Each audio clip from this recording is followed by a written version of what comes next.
Elliotte, we've been talking about this Gerard Gallant hire for a couple of days now. As I mentioned, it is officially official.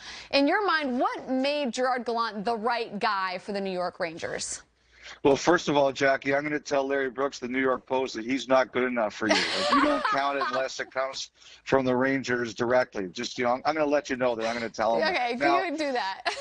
Okay, I think he was very high, if not the highest guy on their list from the beginning. From the moment that they made the coaching change, I had some people saying to me, watch Gallant. He might end up being the guy. And I think they were zeroed in on him from the beginning because, the thing about Gallant is he empowers players. He makes players feel good. He makes players compete hard. You look at everywhere he's gone, especially Vegas, and what he just did with Team Canada, a team that started very poorly in that tournament.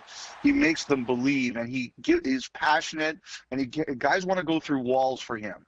And the Rangers wanted that. I think they did want to wait to see about Mike Sullivan. I think they did want to wait to see about Rod Brind'Amour. But once they were convinced that those situations weren't going anywhere, they zeroed in on Gallant as the guy. I think the negotiations officially took less than one day.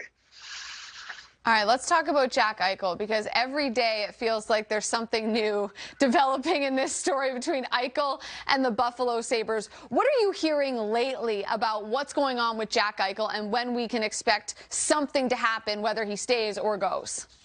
Well, the conversations are going on, Jackie, and I think the Sabres and Eichel's reps are trying to keep this as quiet as they possibly can. I think both sides feel this has been out in the public domain too much, and they're trying to keep it, a little bit quieter, turn down the temperature. But what I'd heard this week is that several teams said to me that do not be surprised if the Sabres, who have the #1 pick overall, end up with another very high pick. And that's whether it's Eichel or whether it's Sam Reinhart. There's a lot of interest in him too. Some of the teams I'm wondering about: Anaheim, Columbus, potentially LA. I think there's, I think there's a lot of interest. I think there's a lot of talk. And I think the Sabres are going to be very active.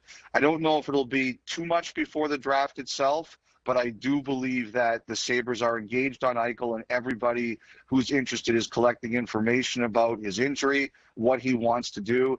As of yesterday, though, nobody had been given permission directly to talk to Eichel. Well, the draft really isn't that far off if it doesn't happen until then. It's really only about a month away. All right, how about Rod Brind'Amour? Are the Hurricanes getting closer to locking up their head coach? And if not, and when it actually does happen, how quickly does that sort of have a domino effect on somewhere like Seattle? Jackie, it's not announced, but he's going to be the head coach of the Hurricanes. He's staying.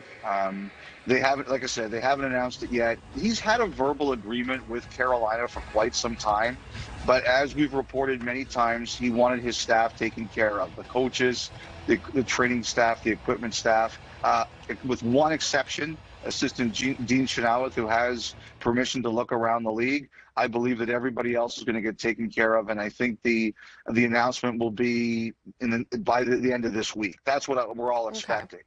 But Brind'Amour is staying, and I think that he is going to be the coach there for the foreseeable future. What does that mean everywhere else? I think other teams, like I said, the Rangers kind of looked into it. They realized it wasn't happening for them. And I think the other possibility here, Jackie, is that with Brind'Amour, it was Carolina or nothing. Like, even if he hadn't returned to coach Carolina, I'm not convinced necessarily would have gone anywhere else. So Seattle, the name I'm hearing, I'm not starting to hear a lot. We've all heard the name. I think Rick Tocchet is probably, and I'm really worried about old takes exposed coming after me if I turn out to be completely wrong. But I do think Tocchet is probably the lead contender there right now. I think there's definitely been some momentum with Tocchet. I think they are talking about what potentially a contract could look like, but I'm not going to come on here and say 100% that he's the guy, although I believe, and this could come back to haunt me, but I believe he is the favorite at this time. Well, listen, I respect your willingness to take that risk, Elliotte. That's why you're the best. Yeah, it doesn't always look good on social media though. Hey, Friedman, you moron! You said it was talkative. It turns out to be Listen, something nobody has a perfect track record on social media. It's like impossible because people like have everything. One more for you. Dougie Hamilton, you recently wrote that Seattle could potentially be a fit for Dougie Hamilton after we learned he was granted permission to talk to other teams. Why could Seattle be a landing spot for him? Well, there's a couple reasons. There's a lot of circumstantial evidence. Number one, when Ron Francis was the GM of Carolina, and that was before they traded for Hamilton, Francis, hoarded defensemen. He loved his Ken Danicos. He wanted as many defensemen as he could have out there. And, you've got it right there.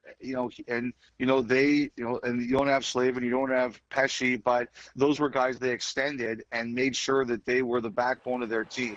I think also, if you take a look at the free agent market the next couple of years, there's Hamilton's the big one this year, but next year it could be potentially Seth Jones, it could be Colton Parayko, it could be Darnell Nurse if those guys don't re-sign or are traded to situations in Jones' case where he re-signs. There's also a lot of other good depth defensemen out there, guys like Alec Martinez. Like, there's a lot of good D who are on the market.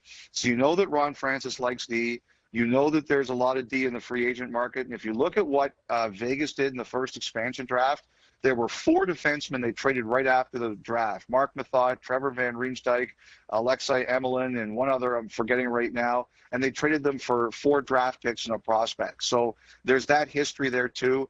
I do think that Seattle will be aggressive about its blue line.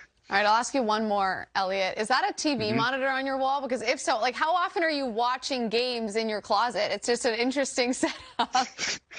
This is not my closet. I'm not. This is my dressing room. It's not my closet. My bad. Okay.